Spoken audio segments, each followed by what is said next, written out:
In 1975, Malawi was a very rural country. People in the bush fed themselves by growing crops like maize, millet, cassava, greens, and they also raised a few animals. But to earn money, they grew surplus crops or raised and processed cash crops. Let's look at a few of these cash-earning enterprises as they were nearly 50 years ago.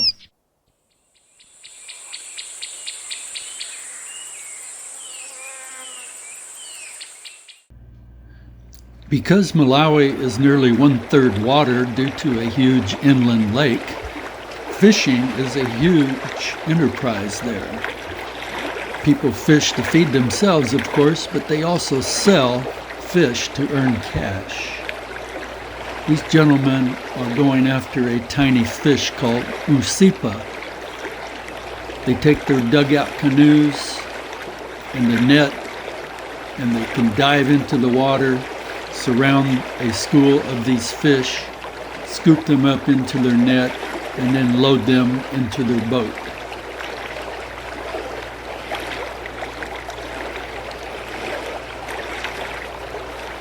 These fish are later dried in the sun and sold in the market.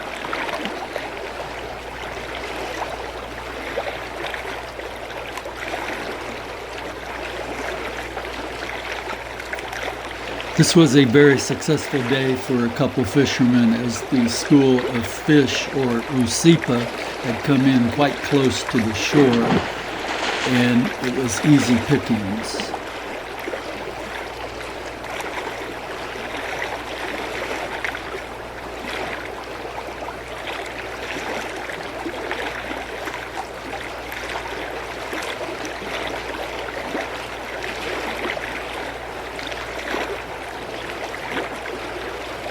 The balance of these guys in their round-bottomed dugout canoe was pretty amazing.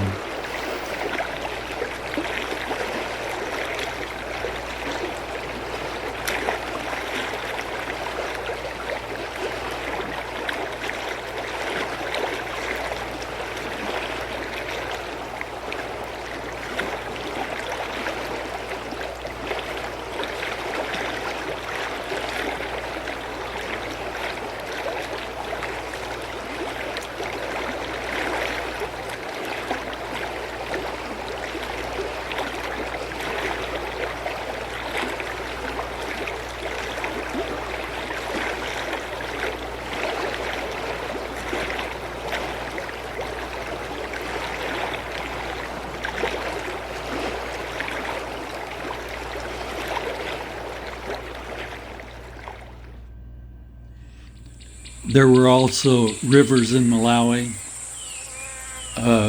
emptying into the lake. So fishermen went where the fish were.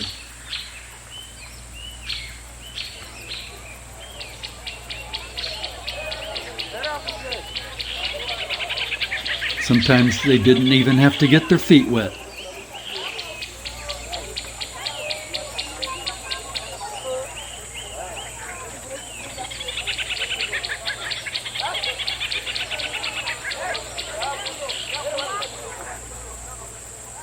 And then in some of the swampy areas, there were also fish. A common one was called the lungfish.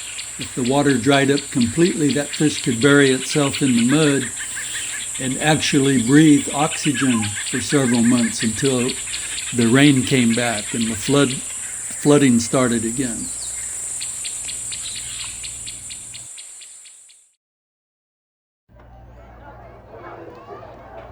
In the southern part of Malawi, cotton was a big crop, or cotton, as we say in California.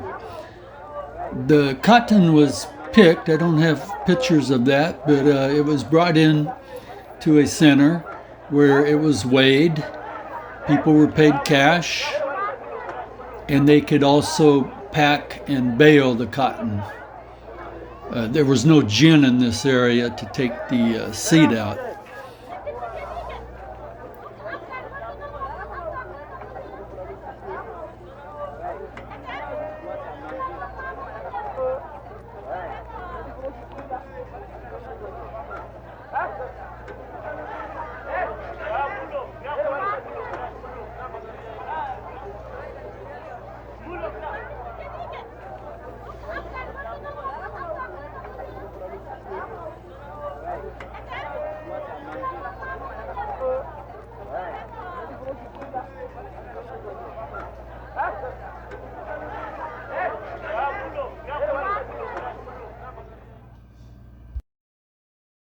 in a low-lying area of Malawi that was a bit swampy.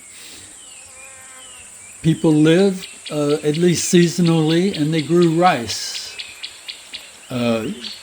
Canals had been dug. People built grass huts in the area.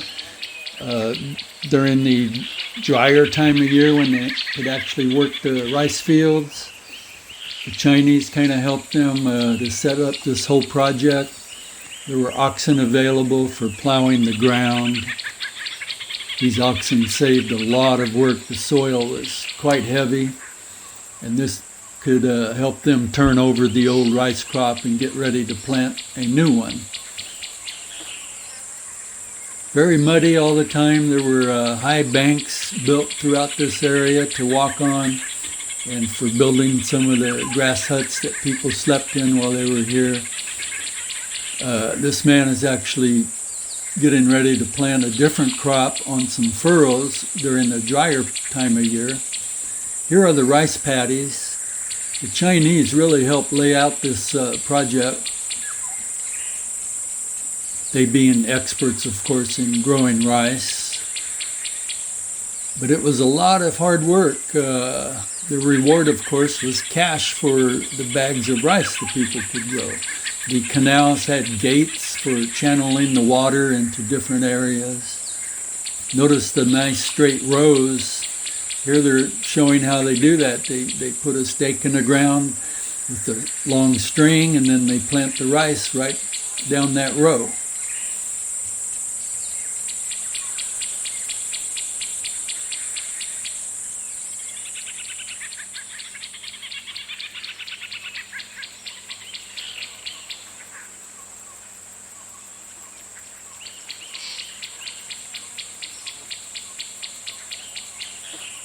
Planting and weeding was part of the job. Then harvest. You had to cut the long stalks of rice when they were ready, and then you had to thresh it by beating it on the ground. They actually had a mat or something underneath all of this, and the rice ended up in a pile where they were beating these stalks. The whole family participated.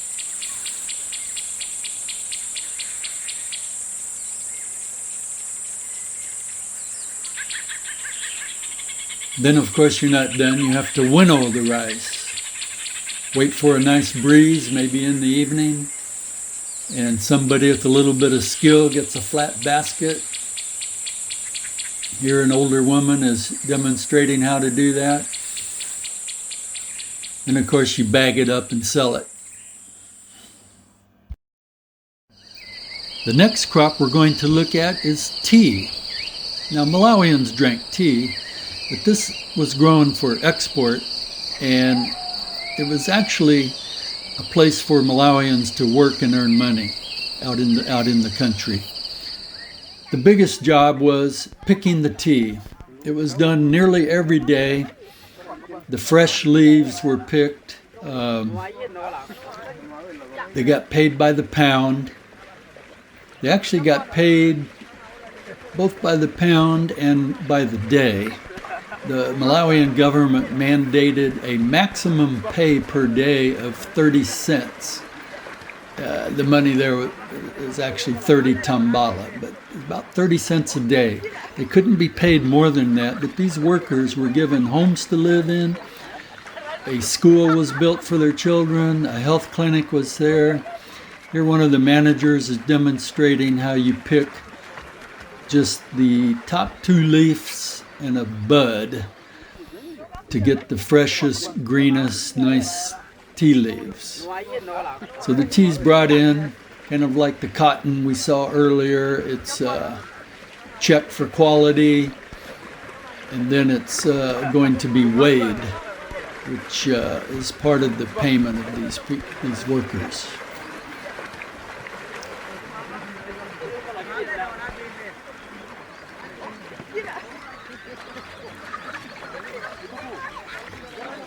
Here are some of the homes that the workers were given to live in, because nobody would work for 30 cents a day. But when you're given a free house You're given food, you're given health care, you're given schooling. Then it became a bit more attractive for these people to come work on the tea estate. This next crop that needed lots of labor, where people were hired for that 30 cents a day, was rubber. These trees had been planted quite a few years earlier. They'd come from Malaysia, and they tapped the trees, they got the latex sap out, they let it soak and coagulate in a special formula. They pressed the coagulated sheets of rubber.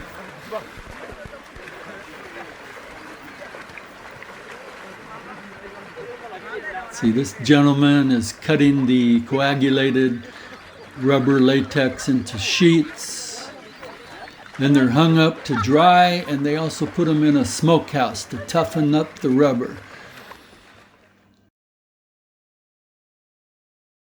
This last enterprise, which is pretty much independent labor to try and earn some cash, was timber. You could go into the rainforest and find lots of hardwoods, and it made very good lumber.